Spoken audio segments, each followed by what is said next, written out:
তুমি বলেছিলে রাতে তোমার ঘুম হয় না। আমি বুঝেছিলাম সময় চাইছো। তুমি বলেছিলে আকাশে কি মেঘ করেছে দেখো। আমি বুঝেছিলাম তোমার মন খারাপ। তুমি বলেছিলে নীল প্রিয় রং। আমি বুঝেছিলাম তোমার খুব কষ্ট হচ্ছে। তুমি বলেছিলে ঠোঁট ফেটেছে। আমি বুঝেছিলাম চুমু খেতে চাইছো। তুমি বলেছিলে অঙ্ক ভালো লাগে না। আমি বুঝেছিলাম তুমি কবিতা ভালোবাসো।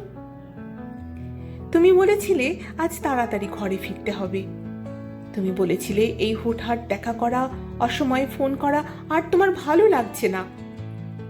আমি আমি বুঝে গিয়েছিলাম বিচ্ছেদ চাইছো। তারপর অলিখিত স্বাক্ষরে তুমি যখন ইনভিজিবল হাইকোর্টে আমার বিরুদ্ধে বিচ্ছেদের মামলা ঠুকে দিলে, আমি বুঝেছিলাম তুমি মুক্তি চাও। এরপর সব বুঝে যখন আমি দার্শনিক, সব মিটিয়ে তখন তুমি অন্য ঘরের শোপিস। একদিন আমাদের দেখা হলো, তখন তুমি জিজ্ঞেস করেছিলে কেমন আছো। আমি বুঝে গিয়েছিলাম তুমি ভালো নেই।